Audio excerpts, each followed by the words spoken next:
Okay, welcome back everybody to BANKAST Episode 5. This will be covering, well, actually my face cam right now is covering up the B on screen, so this will be covering Bleach Episode 5. Oh, Bleach, such a great series. Alright, so yeah, this is actually the episode I was really excited for. This is the episode that covers not only Byakuya's fight with Nödt, Stern Ritter F, the Fear, but it also covers Chojiro's backstory, the most substantial backstory of any Bleach character ever. This is the game changer right here.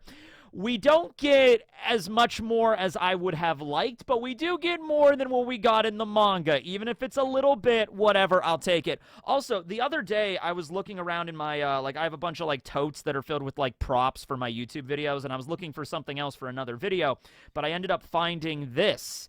My Squad 1 Lieutenant badge. I bought this at Techo, the first anime convention I ever went to back in, 2015. And I'm like, at what point am I ever going to get a chance to use this? Right here, right now, Bleach Episode 5. Wrath as a Lightning, okay? It's going to be pretty epic. This is actually the title card, though, so we're going to start back at the beginning of the episode. We are covering 6 chapters today. However, unlike Episode 3, that I think also covered 6 chapters in the manga, they cut some stuff out and, added some stuff in. See, the way that Kubo writes his story is that you'll have a lot of chapters of Bleach that won't have that much dialogue. They'll have a lot more action, character reactions to things, a lot more of, the impact of the tone of the moment, I guess I should say. And there's a few chapters that are like that. Chapter 505 is pretty much entirely that. So we covered chapters 500 to 505, but because of that, it seems to flow a lot better. So a couple of scenes are removed, but nothing that major. And a couple more scenes are added, but like I said, nothing that really takes up a lot of time, like the Uryu Ryukin stuff in Episode 3. But you'll see what I mean in a second. All right, here we go. Episode 5. Okay, so this is actually the first scene that gets moved around a little bit. So the episode begins with these bladed weapons landing on the various battlefields. These are called Sudento, and I don't believe they're really given the whole explanation on why they're there or who's even throwing them. So members of the Stealth Corps of the 2nd Division under Soifone are basically running around the Seirete and just throwing these Sudento, called messaging swords, all over the place. You can see how there's a little speaker grill coming out of the handle of the swords, and basically that serves as both a speaker and also as a receiver. Wait a second, hold on. Microphone, that's it. It's a microphone and it's also a speaker. So everything that the Soul Reapers and the Stern Ritter as well, everything that they're saying is going into that speaker grill, and it's also being relayed to Squad 12. Now you might wonder, why exactly are they using these Sudento when they have the Hell Butterflies? We saw Rose get one of those in the last chapter, or the last episode. I'm going to be switching back and forth between chapter and episode a lot, so just bear with me on that. And we also have the Tentei Kura, which is the Heavenly Chain Skynet Kido that we saw Rangiku utilize as well. So they have all these different ways of communicating. They got Sudento, Tentei Kura, and they also have the Hell Butterflies. So why are they using these? It was specifically mentioned that, yeah, they do have Tentei Kura and they do have the Hell Butterflies, but able to, while you're fighting, to relay information in real time back to the 12th Division without distracting the Shinigami in the process. The Shinigami can't, receive the Hell Butterfly and, telekinetically, link with it to, okay, that is the message. Boom, boom, boom!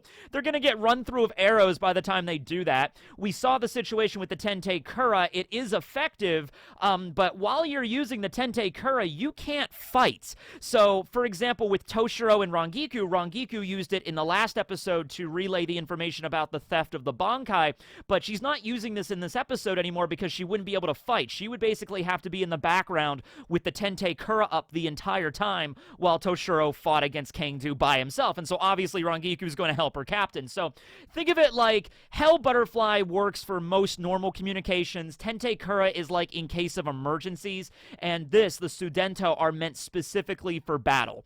Okay, also a scene that was cut was one of the Stealth Corps members that throws a Sudento gets shot by Robert Akuji Byakuya, Stern Ritter N, that's fighting Shunsui.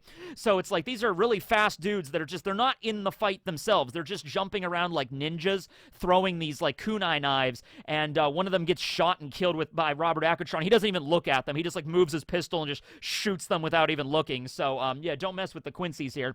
But anyway, these will be relevant because everything that the Shinigami are saying is being redirected now to Squad 12. So we cut back to Squad 12, we see Rin there, and she's relaying the message to all of the Shinigami at the same time through the Sudento that Ichigo Kurosaki is on his way, and his Bankai cannot be stolen by the Quincy's. He's going to save us. Ichigo is going to save the day. And then we cut all over the Soul Society, all over the Seirete. We have pretty much every captain and lieutenant that's fighting is like, Ichigo Kurosaki is coming to save us. I picked just Rangiku to showcase that because, well, she's Rangiku. Hi, Rangiku. But yeah, I love this scene, I really do, because it really shows just how much, like, Ichigo, remember, was a Ryoka. He was an invader back in the Soul Society arc, and it's like a lot of people were looking down on him because he's a substitute, so he's like half human, half Shinigami. I'm like, who is this kid, right? And so now he has set himself up as their savior, as their hero. Now, some of the Shinigami, like Mayuri, are still not on board the Ichigo bandwagon. They're still like, you know, we need to handle our own shit here. But other Shinigami, for the most part, realize, like, okay, Ichigo is pretty much the main character of this series. He's coming to save us, just like he saved us from Aizen before, because he is the one that defeated Aizen at the end of the day. You gotta realize, a lot of the Shinigami probably, that was a humbling moment for them when all of the captains and lieutenants essentially got curb stomped by Aizen before Aizen even went into his god form, into the Hogyoku form. He just wiped the floor with all of these top-level captains, like Toshiro, Shunsui, Soifone. They couldn't hold a candle to Aizen. Ichigo was the one that defeated him. So some of them might be kind of like begrudgingly respecting Ichigo for that, but I think most of them are just like, yeah, Ichigo, he's stronger than us. He's coming to save us. We'll take the help. Like, what is it? Like, over 2/3 of our entire battle force have been wiped out. Probably closer to like almost 100% at this point. I wouldn't be surprised if, like, at this point we have the captains, lieutenants, maybe a handful of seated officers, and maybe like a couple dozen unseated officers, and that's it. Like, we might only have like less than 500 Shinigami from the original 3,000, all right? So here's Mayuri right here, and he's just like, must have been Akon. How dare he act on his own? He's going to get such a torture after this. Well, anyway, what can you do? We have Byakuya there looking very solemn, but also probably like, Ichigo Kurosaki, he's coming to save us. However, we now have Akon realizing that Ichigo's signal inside of the Garganta has disappeared. His Ryatsu has just completely vanished, and all the other Shinigami are like, okay, you know, we'll figure out what's going on here, go to the Senkaimon, like the exit point where the Garganta would empty out in the Seirete. We need to figure out what's going on. We need to open it from the other side. As this happens, boom, Jidanbo! He shows back up. The gate guardian of the West White Road Gate arrives, and he is brainwashed. You can clearly see this by his eyes. They're like whited out. Something's going on with Jidanbo, and he begins just opening up a melee in the 12th Division. So this came at like the worst possible time. The only people that might be able to help Ichigo out of the Garganta are now being attacked by a giant. So that's a problem. Also, like the first time we've seen Jidanbo outside of fillers since the Soul Society arcs. That's pretty cool. I also mentioned a couple videos back that Jidanbo doesn't appear at all. Well, he's here. I think this is the only time he shows up during the final arc, though, so unless they add some stuff in the anime, this is it right here. So say hi to Jidanbo, everybody. Hi, Jidanbo. Then we cut back behind him, and we see, let me see really quick if in the manga this character is shown in this way. I don't know if we see everything about them. No, wait, actually, we don't. That is fascinating right there. Okay, so we see Jidanbo attacking the 12th Division, and they're all looking up, and they're all just like, what's going on? Hyosue, who is the guy, I don't know if we see him, I don't have a screen cap of that guy. He's the dude right down here on the right that kind of has the crank on his head, right next to Akon there on the bottom right. He tries to use some kind of keto spell to, like, you know, stop Jidanbo, and so we don't see that, but we do see the person that's actually responsible for manipulating Jidanbo, and this is Pepe Wakabrata, who is Stern Ritter L, the Love, and he has this creepy kind of cane that he carries around with him with an eyeball and wings on it. He also travels around on like this mobile, like, you know, dish that he just, like, you know, he floats on basically. So his ability is the love. We don't find out about him until probably, like, once again, like 100 chapters from now. I think it's like chapter 594 in the manga. So yeah, his ability is kind of brainwashing, but it's a little bit more complicated than that. It's essentially like whoever he activates his ability on falls in love with him. So it's not like, you know, turning them into a mindless puppet, like, you know, he can control whatever they do and they kind of represses their personality. No, they still keep their personality. It's just that they fall in love with Pepe and they will just do whatever in order to fight for him, okay? So that's the situation with him. So he's using that ability on Jidanbo right now. We then cut back inside the Garganta. Ichigo's there, trapped inside of Quilge Opie's prison, and he has no idea what this thing is, but he's still connected through the cell phone. In the manga, it's added in that his connection with Uehara, because they were kind of doing like a three-way call at this point, where it was Uehara and Akon on the phone with Ichigo, and so Ichigo was getting the information from the Soul Society and from Hueco Mundo as he was heading through the Garganta, because it takes some time. It's not like instantaneous. It probably takes like, I don't know, 5-10 minutes to run through the Garganta to get to the Seirete, because you also have to like make the path as you go. Well, anyway, here it just says Akon, so he's still connected with the Seirete, with the 12th Division, except Akon is they're under attack right now, so they, like, the communication got cut off. Akon cannot communicate with Ichigo right now. So all Ichigo is hearing is just the 12th Division being ransacked and just everybody being pummeled by Jidanbo. Also, from the Sudento, he can hear everything that's going on in the Seirete. So all of the fights, all of the battles. In the manga, it's a really ominous scene where you see Ichigo in like a black background, just surrounded by speech bubbles in the manga, where it's just like, oh God, please, it hurts my leg! You know, it's like, oh my God, we can't win. Oh my God, my arm, it's gone. My best friend, you know, it's just like, everybody's just getting slaughtered. Ichigo can even hear Rukia right here, and he begins to like have this really, everything goes grayscale, and he has this really somber moment of just like, he's just like, oh my God, it hurts, please somebody save us. And then Ichigo's like, all right, I gotta get the hell out of here.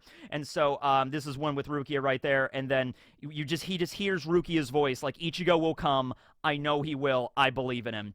And that fires Ichigo's engine up, man. He's just like, all right, Getsuga Tensho, we gotta break out of this stupid hamster ball and save the day. So we get the title card right here, Bleach #5, Wrath as a Lightning. Nothing really all that clever this time around, but it looks cool.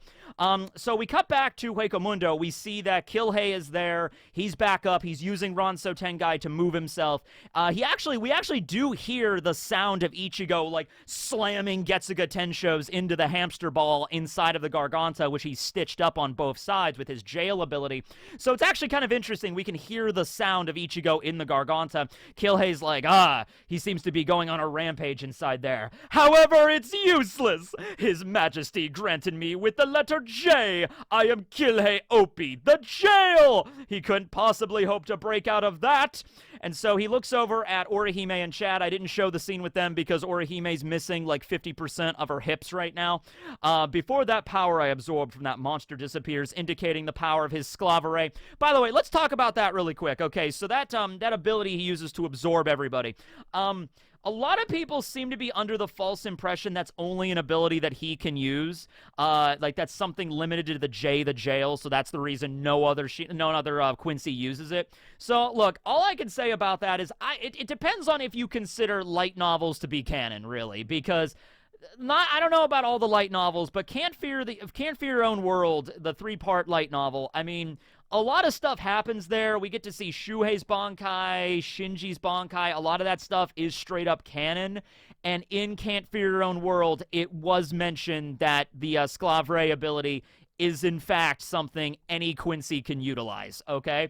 Now, you might take that information and just be like, well, that was a light novel, it's not canon. I'm like, all right, that's fine. I'm going to go ahead with that because also it just makes more sense that that's like an augmented ability Quincy's were already able to absorb. We even see Uryu using this with his Let's Steal. Uryu uses basically the Sclavere ability in his Let's Steal to absorb things around him. So just, you know, increasing that to the next level to use it in the Volt Standig, that seems just... It just seems to make sense to me, right? So, yeah, that's what I think. I think it's an ability all Quincy's have. It's just it's never utilized in Sark. Although maybe in the anime it will be utilized more. Anyway, his power is not... It's not going to last forever, though. It is going to burn through all of the Ryatsu he absorbed from Ion. So he's like, before that power disappears, I'm gonna, defeat you all. And he just kind of raises up his arm like, I will defeat you. And then boom, he just gets sliced in half. And it's very graphic, where literally like part of his ear, like just like his body gets cut, but not like perfectly right down the center. It's like 98% of his body is there, or like 98% of his face is on one side, and just one little sliver of his ear is on the other. And you see it in this episode as well. There's Orihime, Chad, and Urahara just like, wait, what just happened? Who's that? Who could have possibly done that? And then we just see a sword being drawn to Urahara's face, and he's like, oh, shit. And then, boom, we just immediately cut away back to the Garganta. So I'm going to say it now, because this was something that was kept as a cliffhanger for a while in the manga before we found out what the whole thing happened with that was. So that was Grimmjow. That was most likely Grimmjow. Actually, no, it has to be Grimmjow, yeah, because later on we find out Neliel can return to her adult form, but that's not because of that. That's because Urahara made an invention he didn't make yet. So yeah, that was 100% Grimmjow that just one-shot Kurei right there. So he's dead. He's done. Also, it's important to mention, though, even though he's dead, the abilities of Jay the Jail still go on. So it depends on which Stern Ritter and what their ability is. We're going to see a Stern Ritter later on in this episode, Lloyd, the yourself. And, like, when he dies, his ability ends, and it makes sense given what his power is. But an ability like this that, actually, like, makes something made out of reishi, I would imagine that eventually, because Killhei died, the effects of this jail would end after his Ryatsu burned out, like it ran out of gas. However, because it's still a little bit more stuff left in the tank, he's able to keep it up even though he's dead now. So Ichigo's still going to have a bit of a trouble breaking, and he mentions that even Getsuga Tensho can't break this thing, okay? The indestructible hamster ball, okay? So now we cut back over to the Soul Society. We see Byakuya going up against As-Note. As-Note finally begins to speak in this episode, and his voice is so creepy, all right? It's devoid of any emotion or passion, or it's just him reciting what his ability is in the most stoic, creepy fashion possible, okay? And I think it works perfectly for the character. So Byakuya is basically saying to Renji, hey, Renji, I need you to watch me how he fights and what he uses against me, and try to figure out a counter move. Since my Zenbone Zakura has been stolen, your Bankai is our last hope. Something else is like, okay, he could easily steal Renji's Bankai as well. I mean, I think the Quincy's can only steal one Bankai per Stern Ritter. Byakuya doesn't know that, though. He doesn't know the limitations of this, but still, I mean, maybe he's just trying to pump up Renji a little bit, give him a little bit of hope for what's going to happen. Like, hey, it's all up to you, man. So now we have As-Note finally speaking. Byakuya is wondering what this effect is on his body after getting stabbed with the thorns. He mentions that his limbs feel like they're freezing. He thinks it might be some type of poison. And then we have As-Note being like, I see, you've noticed. This is something you lost a long time ago, Byakuya Kuchiki. And then we see flashbacks of Byakuya, like, throughout the story. We see him using Zenbone Zakura Kageyoshi for the first time here against Renji. Actually, somebody pointed out that during these little flashback scenes, we see, like, Byakuya fighting against Zomori and against Tsukishima and everything like that, like Byakuya's greatest hits, essentially. Of course, his fight with Ichigo is on there, too. Somebody also mentioned that in this flashback, we also see when Byakuya fought against Koga Kuchiki during the Zanpakuto filler arc. So, I don't know if that's, like, the admission that the Zanpakuto filler arc happened in the canon of the anime, but the flashback is included, so I just wanted to throw that in there. So As-Note mentions that this power is not a mere poison or a toxin or something like that. This ability is fear itself. And he begins to explain his power, but once again, he explains it in such a creepy way. All the while, we see Byakuya kind of like spinning into this endless void, this miasma that's around him. And As-Note goes on, and he's like, the fear of battle. Will I reach for my sword? What will happen if I draw it? What will happen if I glance away? What will happen if I move to the left or if I move to the right? What will happen if he cuts me? What will happen if I die? You know, it's like all that kind of stuff, all the different fears and anxieties that everybody fears in battle. And so this just goes on, and it's so you have this shot of Asnote's eyes like moving in opposite directions. He also does this with Rukia's fight later, and it's so creepy that he could just move his pupils around in opposite directions. And so he's just like, it's impossible to even think straight, you know? And Byakuya has a moment where he tries to, like, steal himself. As Nödt is, like, the only thing that's keeping you moving right now is your pure willpower. That's what makes you a threat. You're able to resist it slightly. However, you cannot resist the fear. You are consumed by your fear of me. So Byakuya starts thinking about, and I'm sure this is something that a lot of warriors do, especially the Shinigami, the captains of the Gotei 13. There is no battle without fear. And, of course, a lot of the captains had to deal with that in their training days, fear, and overcoming it. So Byakuya is basically trying to, like, remember all the ways that you use to fight back fear, to, like, steel yourself and your willpower during a battle, okay? He's trying to do the same basic thing he always does, like, there's no battle without fear, of course. You know, the threat of dying is always at your heels. However, he's like, I'm able to always push beyond that fear, and I'm able to fight through it. And then an image of Rukia appears in Byakuya's mind. And I love this scene because this scene always showcases that despite all the battles he's been in throughout the years, Rukia is always a symbol of hope. Rukia is always a symbol of light. It's the thing that he always, like, cherishes, okay? Because it also, you know, Rukia reminds him of his late wife, Hisana. That's Rukia's older sister. And so that Rukia is still alive, and, you know, that was Hisana's last wish for Byakuya to watch over Rukia. They had a little bit of a rocky start there for like 40 years or so, but hey, that's nothing. That 40 years, that's like 4 years for a Shinigami. Not a big deal. And so, you know, now Rukia is always in Byakuya's mind. So, you know, as Nödt's talking about this fear thing, Byakuya kind of just closes his eyes, and he remembers Rukia's face, and he's like, that's what's going to give me the confidence to overcome this fear and defeat this Quincy. And I can't show it because it's very gruesome. However, it's shown in a very effective way in this episode, where Rukia's face, literally just her flesh, her hair, and her eyes just melt off of her face, like, and her eyeball just falls out of its socket, and her flesh melts off, and her hair all falls out, and it is grisly as hell. And that's the shot of Byakuya realizing that, like, the thing that he usually does to get himself through fear is not going to work in this fight. And as Nödt reiterates this, he stabs Byakuya, and then he reiterates, you know, you think that fear can be conquered with experience.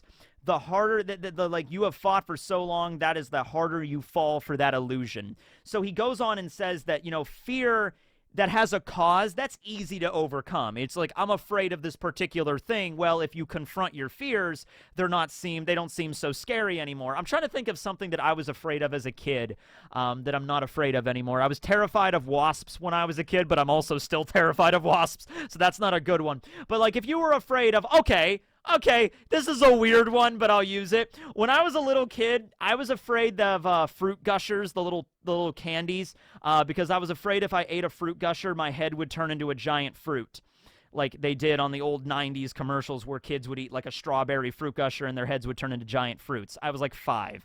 So that was a fear that I had, but I overcame that fear by eating fruit gushers and realizing your head doesn't turn into a giant fruit. So, like, that was a fear that had a cause, an irrational cause, but most fear might very well be irrational. I think some fear is very rational. I think my fear of wasps is extraordinarily natural. Wasps suck. Anyway, they can sting you. It's pain. It hurts. But as Nödt mentions that his ability goes far and beyond anything about that. It is not fear as an emotion like happiness or joy or anger.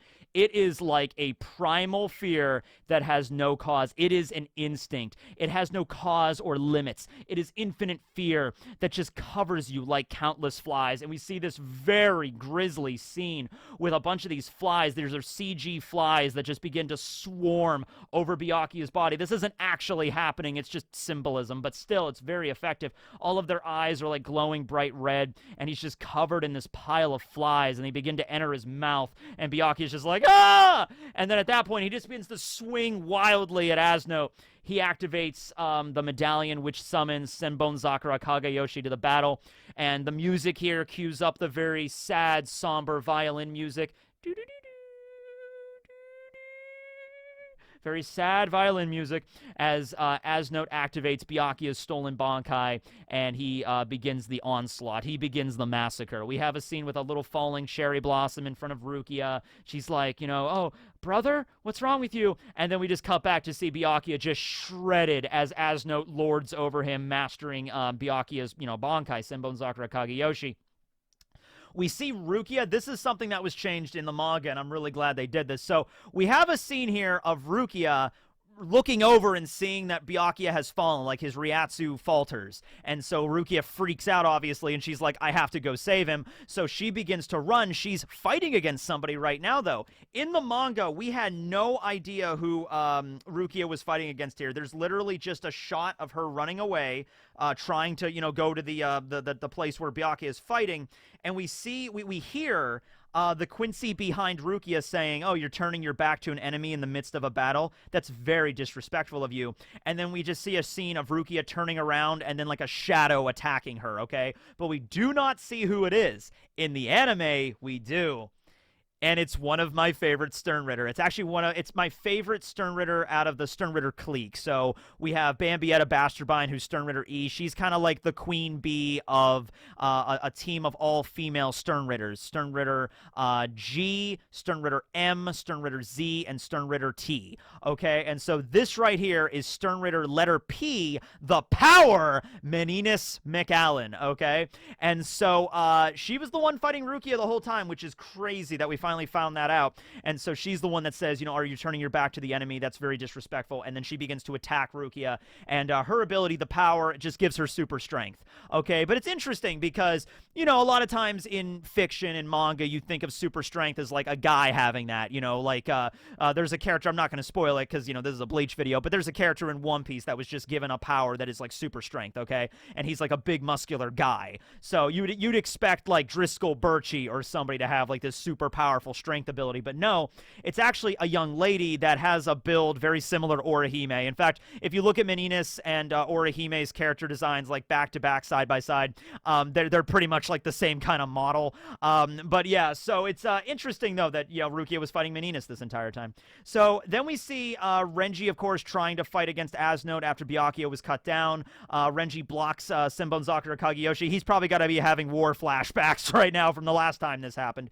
But Byakuya is not defeated yet. He does stand back up, and he's like, got another one in you, you Sadako-looking son of a... BAM! And he just gets just shredded by Senbonzakura. I mean, this is a brutal scene in the manga, but in the anime, it is translated even more. So Nödt just like, oh, you need more? And then boom, just sends a raging, rapid torrent of Senbonzakura Kagayoshi razor blades, just covering, just slamming into Byakuya.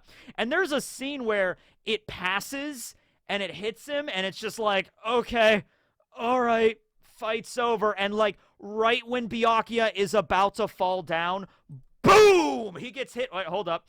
Boom! He gets hit again. So he gets like completely washed over with these blades, all of them razor blades, and he's like, and then right before he's about to fall, the blades hit him again and keep him standing up, and they drill him into the side of a damn wall. All right, and there's just blood everywhere. Oh, my God. I had to watch the cue points in this one. We'll see how this goes with the age restriction. But anyway, at this point, Renji is so mad. I mean, like, his captain is literally being, like, completely incinerated, like in a freaking spinning wheat thresher right now, essentially. So he's about to activate his Bankai. At the exact moment he does that, the Stern Ritter from the last episode that Byakuya knocked down the floor, Maste Masculine Stern Ritter S, the superstar, he shows up. So he grabs Zabimaru's blade and then drop kicks freaking Renji, knocks him clean across the Seirete, and you can even see a shot right here where he breaks Zabimaru. He literally snaps Zabimaru in half, kicks Renji. He still has part of the sword, throws it behind him, and he's just like, yeah, how about that? I just noticed he has the Peter Griffin chin. He has the nutsack chin. I'm Stern Ritter S, the superstar. Hey, Lois! Diarrhea. I'm Stern Ritter S, the superstar, Lois. This reminds me of that time that I was a Quincy and drop-kicked Renji Abarai of the 6th Division. All right. So anyway, this is the kind of character, though, you think of when you think of, like, I'm big and buff, like the Major Armstrong type from Full Metal Alchemist, you know? He also has an impeccable mustache, I have to say. But, as Nödt does say, like, you fool, you could have stolen his Bankai, too, and Maste Masculine is just like, what? I thought only captains had Bankai! And as Nödt's like, you clearly need to go back and reread His Majesty's Daten. Alright, so by the way, Daten is just data in German, but I think I called it like the Stern Ritter bulletin board the other day. I called it the Stern Ritter bulletin board the first time, or it was like Stern Ritter Twitter, and people are like, no, it just means data in German. It's like, yes, I know it means data in German, but there still has to be some way it's conveyed. So I guess it could be a book, but I like to think that Yhwach would not publish a book or a handbook. I like to think he just put up all of his information on like a billboard or something, like a bulletin board in the Silburn that you could just read or like look up the information, something like that. Maybe it is like the internet. Maybe it's like the Stern Ritter have access to like a computer and they could just like look up information like who has a Bankai, and that's it. I actually just realized something. We'll get to that when we get to that, but hold on a moment. Okay, so here's Rukia. She looks like she has a concussion. She looks like she hit her head pretty badly. So Menina's probably just, like, as Rukia was running away trying to save her brother, Menina's probably jumped behind her and just, boom, punched Rukia square in the face, because Menina's is super powerful and she can get pretty muscular. So at this scene, we also see Senbon Zakura begin to break, and Byakuya is just drilled into this wall, just covered in his own blood. His stomach is, like, completely carved out at this point. And then we see the eye catches in the episode. I just realized these eye catches may in fact be the Daten. That might actually make sense. So all of the Daten we've seen up until now for Bankai, Shikai, Gotei 13, what the Seirete is, what the Garganta is, who Genryusai, Shigekune, Yamamoto is, all the information on Zanpakuto, all the information on Kido, on the Shinigami. This might be the Daten that was provided to the Quincy's by Yhwach and his knowledge, and that's all the information that we're reading right here the Quincy's also have. So keep that in mind. Obviously, I can't read all of this because I can't read Japanese on this level. I can read really, really, really basic stuff, but that's it. Okay, so interesting, though. I just kind of noticed that. So that was the first half of the episode, and that was up to chapter 502, Falling Cherry Blossoms, I think it was. Yeah, so now we're getting into the other battle. So we're going to cut away from Byakuya for a little bit here, but don't worry, I'm sure he'll be fine. So now we cut over to Jugram Hashwalth and Yhwach Bach. This is over at the Blue Stream Gate, the East Gate. This is the place where Hidetomo got, bisected last time. Also, there were a few more scenes of Yuki and Shino in the manga. They're not even in the anime here. There was a scene of Ryunosuke even when the Sudento got dropped, and he was like, oh, Ichigo's coming to save us. I don't think that's in this episode, so I might have missed it, but I don't think I did. So, yeah, Yuki and Shino might have just been phased out of this whole thing, so just giving you an update on that. But anyway, yeah, so we have Jugram Hashwalth and Yhwach Bach here. They're like the leaders of the Quincy Army. Obviously, Yhwach is Stern Ritter A, the Almighty, and Jugram is the Stern Ritter B, the Balance. So at this point, though, they look over and they see a one Captain Kenpachi Zaraki of the 11th Division, and he has completely skewered not one, not two, not three Stern Ritter, and he just like, hey, you the boss of these losers? So he has had quite an eventful day, I have to say. So he just drops all of their lifeless corpses, like you gotta think of the baller move that Kenpachi Zaraki is here right now. He's been going around killing Stern Ritters, but not just killing them, like skewering them on his sword. Like he kills all of them in succession, then goes around, impales all of them on his sword like a damn shish kebab, and then he goes to the boss of the enemy army and he just drops their corpses in front of him. Like, you the boss of these idiots? Like, My God, Kenpachi, man. That's what he's been up to so far. Okay, so if you think, like, the Shinigami haven't really had any wins, like Akon mentioned in the last episode, there were no battles that they have won yet. None of the enemy's number has dropped. Oh, yeah, that was before Kenpachi Zaraki woke up from his mid-afternoon nap. Now he's fully charged and ready to go. So these three Stern Ritter right here, we have from left to right, we have Stern Ritter Q, the question, Bernice Gabriele. We have Stern Ritter R, the roar, Jerome Geisbat. And on the far right, we have Stern Ritter Y, the yourself, Lloyd. Lloyd spelled with like L-O-Y-D, and then his last name is Lloyd, so it's like Lloyd. Never really got that, although I got to appreciate the alliteration. So, also, despite the fact of his name, Berenice is not Bernice. Berenice is a man, so that's something that is confirmed here. That was kind of up in the air for a while there. But anyway, yeah, so in the manga, that's all we get. We get very brief scenes, like one panels each, of how their battles with Kenpachi went.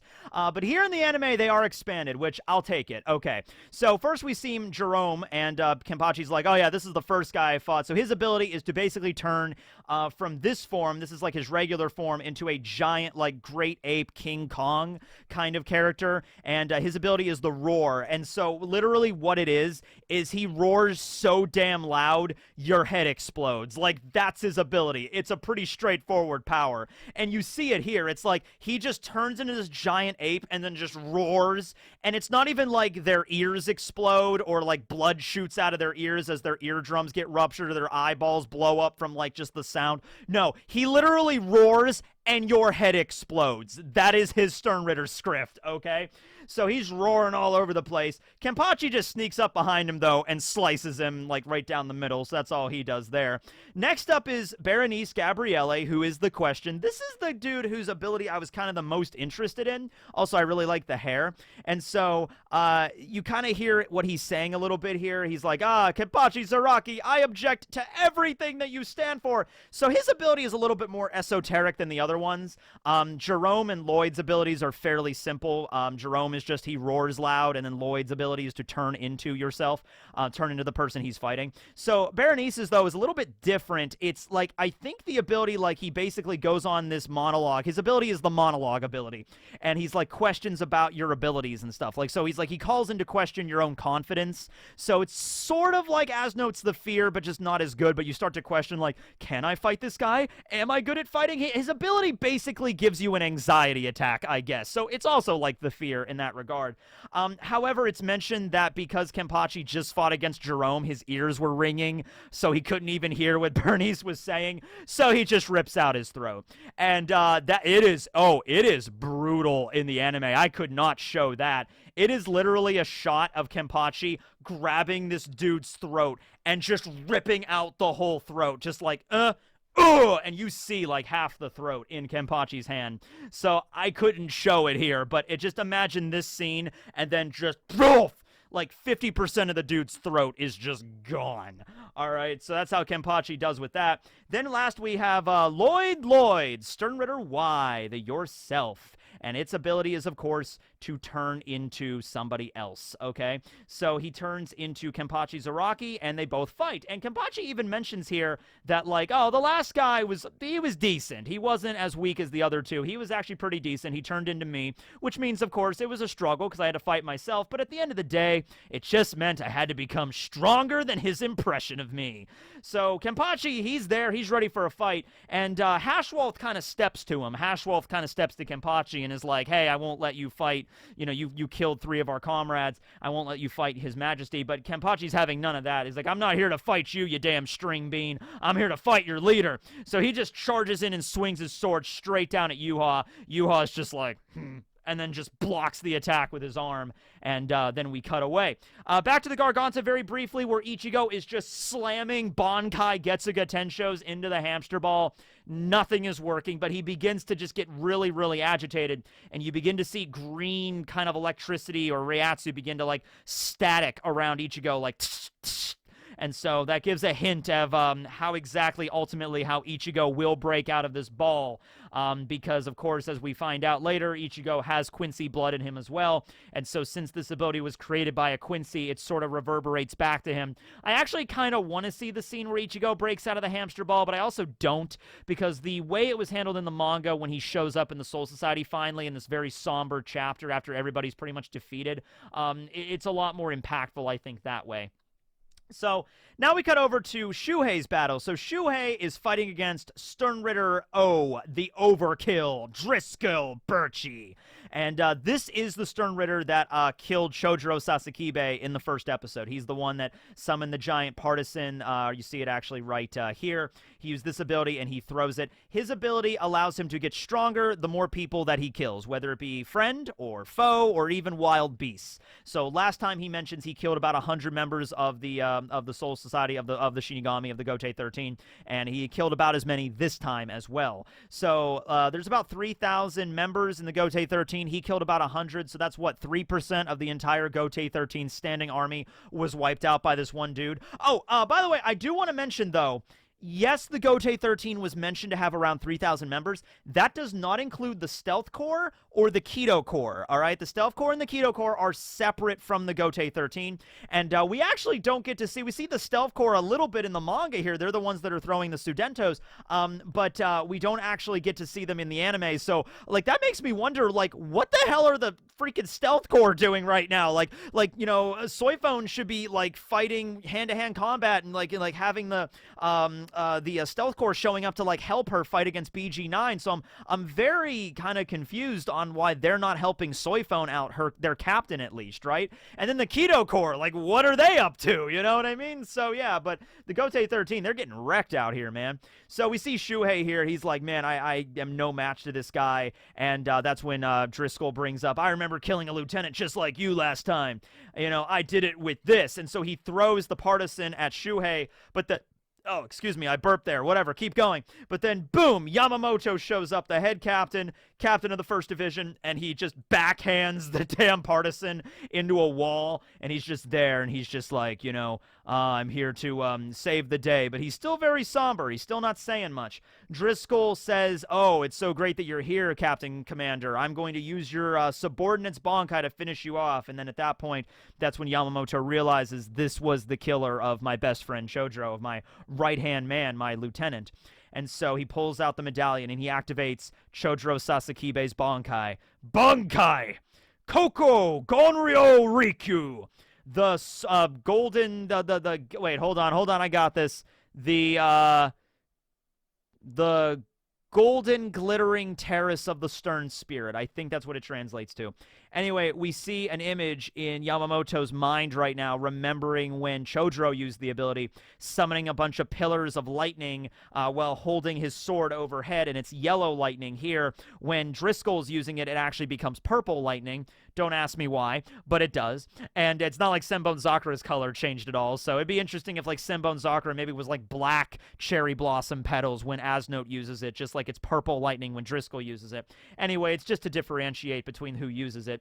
So he says, I heard that this guy hadn't even used his Bankai in over 2,000 years, but now I'm going to use it against you. And he just, you know, strikes at Yamamoto using lightning. Shuhei mentions, I had no idea there was a Zanpakuto aside from Hyorimaru, that's Toshiro's, that has the ability to change the weather. So it's a lightning-based Zanpakuto, lightning Bankai, that allows the user to control the weather and summoning pillars of lightning to strike against the opponent, which happens to Yamamoto here.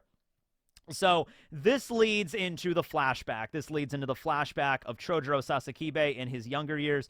This flashback takes place, well, he said 2,000 years, so I don't know if that's indicating how long Chojiro's been alive or just how long he's had the Bankai, but still, it's been a long time ago. Shinigami live a very, very long time. So Yamamoto is like, you know, 2,000-3,000 years old, I think, and he is like already, as you can see back here, he is a very old man. Like, he's equivalent to like a 90-year-old man or a 100-year-old man in our world, long flowing beard. And we see him here in the flashback. And that's how young he looks there. So you can indicate right there, he probably looks like in his 40s right here, probably in his prime. And yeah, so this is probably at least 2,000 years ago. It's just that's the difference you just got to look into when it comes to the Shinigami and the way they age. They do die, though. I mean, they age and they die of old age eventually, just a lot longer. So this is back when Chojiro was begging Yamamoto to make him his right-hand man. Chojiro was not interested in becoming a student under Yamamoto. He was interested in becoming his right-hand man to compensate for everything that Yamamoto could not. Okay, and so Yamamoto just thinks he's a massive pain. He calling him Agi-sai, because Agi-sai, the scar on Yamamoto's head, it was just one scar back then, resembled the character for A in Japanese, like E-I-A, so it's Agi-sai, don't know. So, yeah, we have Chojiro here. It's a really interesting backstory, and he also mentions that I was able to complete my Bankai like you instructed. And so they go, and Yamamoto's basically like, okay, then show me that Bankai that you said that you've unlocked. So they go out to Rukon District, East 37, Ryugon. This is not in the manga. It basically just has like 1 or 2 panels. We don't even get to see, actually, holy crap, I don't even think we get to see the scene where they fight. It's very brief. We get to see a scene of Chojiro summoning lightning, and then that's it. And then we see the scar on Yamamoto's head, and that's it. So yeah, that's literally all we get here. So at least we get the district of where they fought. Okay, it was East 37 district. And so we actually see the process of how Chojiro activates his Bankai. He raises his Shikai, Gon Rimaru, it looks like a rapier. He raises it in front of him, and lightning strikes from the blade into the sky. It coalesces in a cloud, and then the lightning strikes down at him. However, this is a really cool way, because in the manga, it's stated that Chojiro gave Yamamoto his scar, his second scar across his forehead. But I'm sitting there like, how does getting struck by lightning give you a blade scar? And we actually see how the attack went here. So Chojiro activates his Bankai. He takes the blade, and he doesn't use it the same way that Driscoll uses it. That's very important. Driscoll just summons the lightning bolts to strike against Yamamoto.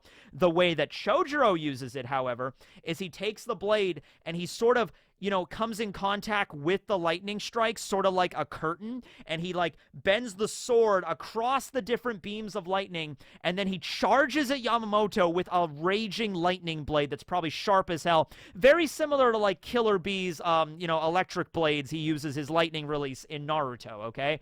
And then, boom, he slashes at Yamamoto. Also, it implies Yamamoto takes that Bankai head on. He's like, oh, you've mastered Bankai, huh? Well, let me see this Bankai of yours. So he literally stands there, doesn't move an inch, doesn't draw his sword, doesn't use his Bankai or even his Shikai. He doesn't even draw Ryujin Jaka. He just stands there and says, hit me with your Bankai dead on, Chojiro. And then he does, and he takes the hit, and he gets a scar. And he's just like, oh, I have a permanent scar here. Chojiro was not able to defeat me, but he left me this scar. We then see Chojiro behind him. Yamamoto says it's like a newborn baby. That's like the Bankai basically Chojiro had. Chojiro could not agree more, and he's like, I will spend the rest of my life honing this Bankai for you, Agi-sai Dono. And throughout the years, everybody in the Soul Society came to know Chojiro's name. It's also the origin of how Yamamoto became known as Genryu-sai. So he was Agi-sai, and then after this attack, it was Juji-sai, because now it resembled the character for the letter number 10. And so then he changes it, though, to Genryu-sai, so that's where it comes from. It makes more sense if you know more Japanese, which I don't really know a lot that much, so it doesn't really make much sense to me, but there you go. Somebody will explain it. Anyway, we cut back to the present there, so that's all we get from the flashback, but you know what? I'll take it. This shot right here of him using his Bankai and then bending it into the sword and attacking gives us way more in the manga, so I'll take it. Anyway, we cut back to the present where Driscoll's just unloading. You know, he's like stun locked on Yamamoto, just like, lightning bolt, lightning bolt, lightning bolt. And then Yamamoto, after this onslaught, it's just like he's like a little bit ragged. His clothes are a little bit singed from the lightning, but he doesn't look harmed at all. Instead, he just walks toward Driscoll very slowly like, ah, yes, Chojiro, I understand your frustration. I understand your anger very well.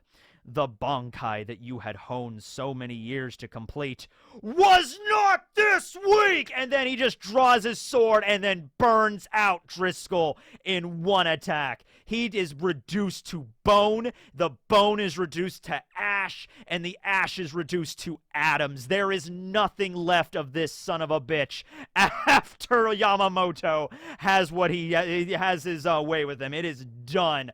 All right. So, and this is the proper funeral pyre for Chojiro. This is it right here. I was finally able to give you a proper send-off. At this moment, he backs away. He goes up to Shuhei and just says, I will slaughter the entire enemy with my own hand. He rockets away, engulfed in flames. And the last shot of the episode is all the captains all over the Seirete, all of the Shinigami being completely reinvigorated to fight their leader, their commanding officer, the head captain, Yamamoto. Oh wait, Shingekune Yamamoto Genryusai is standing up against the Quincy's, and he is way more fired up than they've ever seen. And we even see a scene with Momo and Shinji, and they're like, I've never, felt the head captain this angry before. Shinji's like, I've never even felt him this way before, too. And Shinji's been a captain for like over 100 years. Well, the last 100 years he wasn't a captain, but, he still knows about them and everything like that. He's been, part of the Gotei for a long time. And he's like, even on the front lines of Fei Karakura, I didn't see him this mad,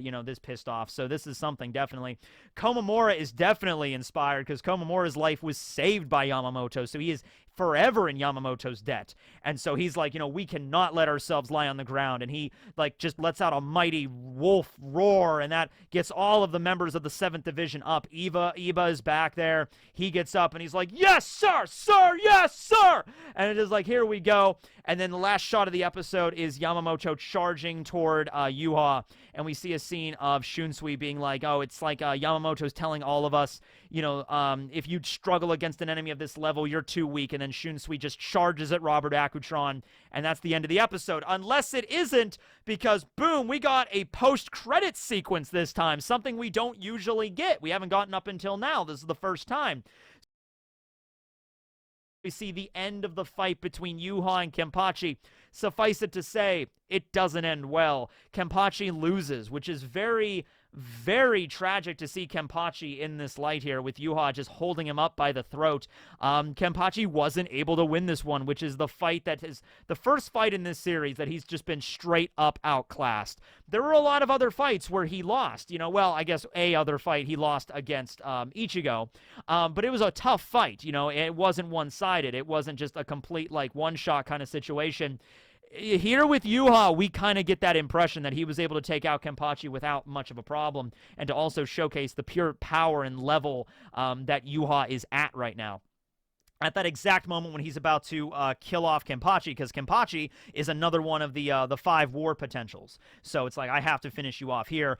Boom! Yamamoto arrives on the battlefield, looks at him, and just like, it's been 1,000 years, hasn't it? Yhwach! And then Yamamoto just slowly walks, just bathed in fire towards Yhwach. And then I will put an end to your life. And then that's the last shot of the episode proper of Yhwach just glaring at Yamamoto, bathed in the red fire. And then boom, Bleach next episode. Bleach number 6, The Fire. That's all you need right there. Also, I want to announce right here, the next episode of BANKAST, we will have our first guest, and that will be James Hansen on the next episode of BANKAST alongside me. So that'll be a lot of fun. I was going to have him on this episode, actually, but there was a little bit of a scheduling conflict on my end. I was actually not going to be. So the situation of how I normally record these is I normally set everything up. I watch the episode a few times. I set everything up with the cue points on Monday, and then Tuesday is the day I actually record the episode and put it out. So I might just upload this tonight on Monday, because I'm done with it. I might as well just put it up now. I usually record them on Tuesday, though, and I was busy. Tomorrow I'm going to be gone all day, so I said, hey, can we move it back till next episode? Which is good, because next episode, and even James agreed, like, the next episode, man, it's going to be it's going to be intense as hell. It's going to be the best episode so far in the new arc, easily, hands down. Yamamoto against Yhwach. And the entire fight is probably going to be in the next episode, because the entire fight is, once again, the way Kubo draws everything. I believe the fight lasts, hold on, let's see here, 1, 2, 3, 4, like maybe 5 chapters, 5, 6 chapters. So that could easily fit in the next episode. So I'm looking forward to it. We also get the, I don't think I saved the poem this time. I didn't. But it's a poem read by Yamamoto about the fire. And then, boom, we have Byakuya here as the last eye catch. So anyway, thanks for watching the video, everybody. I'm probably just going to get this out tonight, because why not? I have it done. And, yeah, it was the Chojiro episode. You know what? It was more than we got in the manga. That's probably all we're going to get from him from the rest of the anime, unless they do something flashback related. Like, I don't know. I guess we'll have to wait and see. But it's not really, honestly, so much about what they're going to do in the 1,000-Year Blood War arc. It's more about what's going to happen after. The 1,000-Year Blood War arc is probably going to be 40-something episodes in the anime, so we really need to see what's going to happen afterwards. If they're going to adapt light novels, if they're going to do prequel stuff, the New Breaths from Hell chapter, what's going to happen after. So we'll just have to wait and see. But anyway, thanks for watching the video, everybody. This will be Tekking, signing out. Later.